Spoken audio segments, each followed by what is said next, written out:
Bismillahirrahmanirrahim. Assalamualaikum warahmatullahi wabarakatuh. Alhamdulillahirrabbilalamin. Wassalatu wassalamu ala asyrafil anbiya wal mursalin Sayyidina Muhammadin wa ala alihi wa sahbihi ajma'in. Amma ba'du.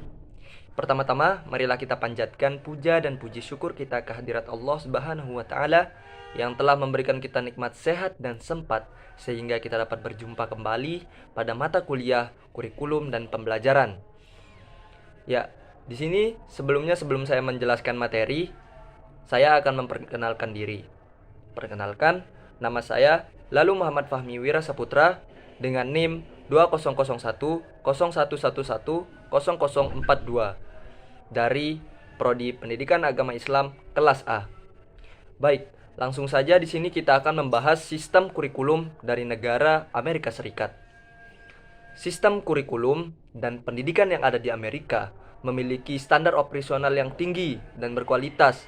Sistem kurikulum dan pendidikannya juga diakui dan masuk nominasi sistem pendidikan terbaik di dunia. Pendidikan dasar di Amerika berjenjang dari kindergarten atau dari TK-nya hingga 5th grade atau kelas 5, tetapi kadang juga berjenjang hingga kelas 4, kelas 6 atau 8th grade, kelas 8. Tergantung sistem kurikulum pada sekolah distrik atau negara bagian. Kita tahu bahwa Amerika memiliki 50 negara bagian yang tersebar seluruh Amerika Serikat. Kurikulum pembelajaran dipilih oleh sekolah negara bagian mengacu pada standar pembelajaran di negara bagian tersebut. Standar pembelajaran atau yang bisa dibilang dan kurikulum adalah tujuan yang harus dicapai oleh sekolah negara bagian yang harus mengacu pada yang namanya AYP atau bisa di kepanjangannya yaitu Adequate Yearly Program. Suasana pembelajaran pada sekolah dasar di Amerika berbeda dengan pembelajaran yang ada di Indonesia tentunya. Satu kelas terdiri dari 20 hingga 30 siswa yang terdiri dari siswa putra dan putri. Guru sekolah dasar di Amerika dibekali pendidikan lanjutan mengenai perkembangan kognitif dan psychological development untuk mengajar siswa-siswanya. Guru-guru di Amerika Serikat telah menyelesaikan pendidikan lanjutan sarjana atau pasca sarjana yang bisa istilahnya itu bachelor's and master degree dalam bidang early childhood and elementary education. Pendidikan menengah di Amerika memiliki struktur kurikulum yang berbeda dengan di Indonesia tentunya. Pada jenjang ini, siswa diwajibkan mengambil sejumlah mata pelajaran wajib atau bisa dibilang dengan mandatory subject dan memilih mata pelajaran pilihan atau bisa dibilang dengan elektif.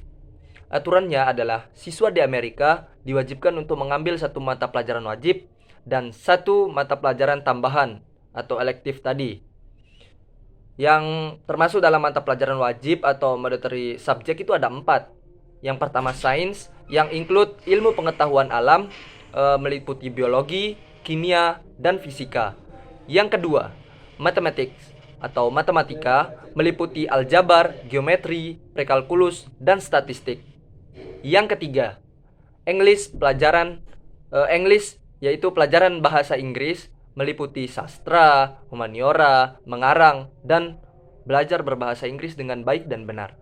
Dan yang terakhir, yang keempat, physical education atau olahraga, dan bisa disebut kalau di Indonesia itu penjaskes seperti itu. Baik, selanjutnya setelah menyebutkan beberapa mata pelajaran wajib tadi, selanjutnya ada namanya mata pelajaran pilihan, elektif. Meliputi yang pertama itu ada 6. Yang pertama, atletik, meliputi cross country, football, basketball, track and field, swimming, tenis, gimnastik, dan olahraga lainnya.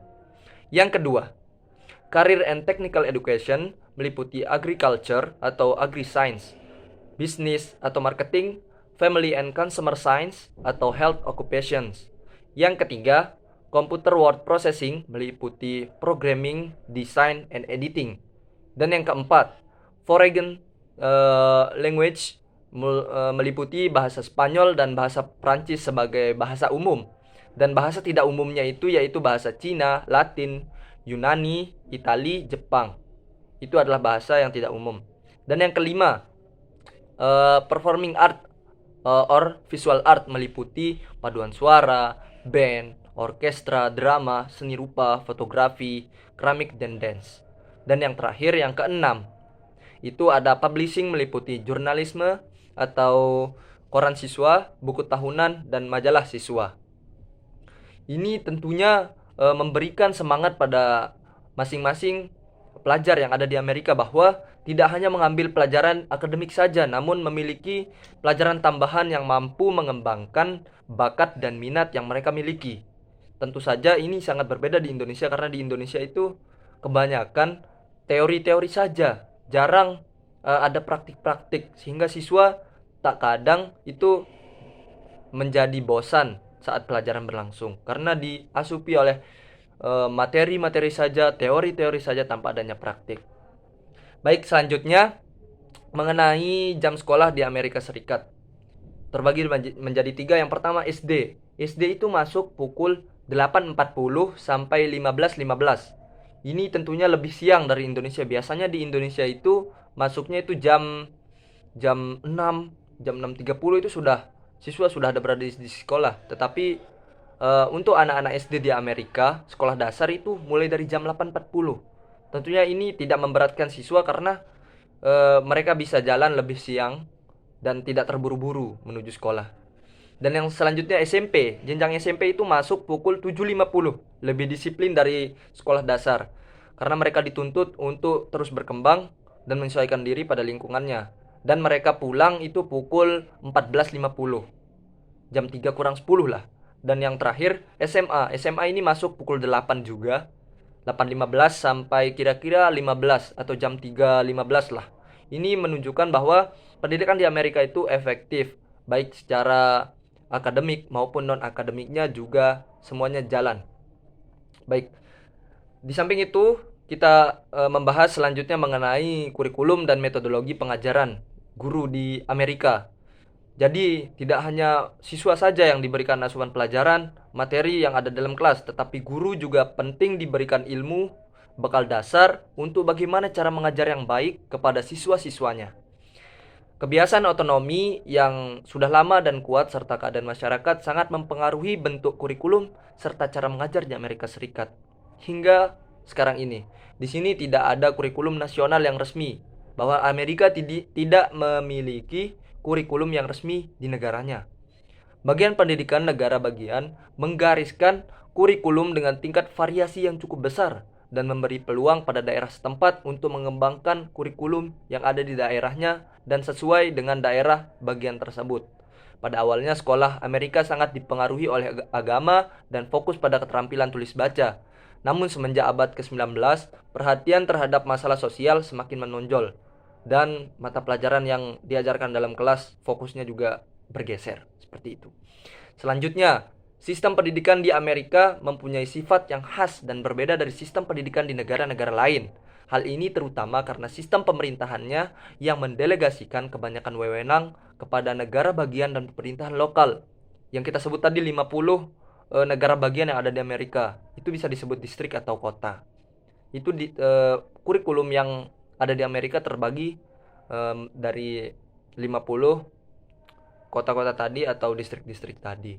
Amerika tidak memiliki sistem pendidikan nasional, yang ada adalah sistem pendidikan dalam artian terbatas pada masing-masing negara bagian.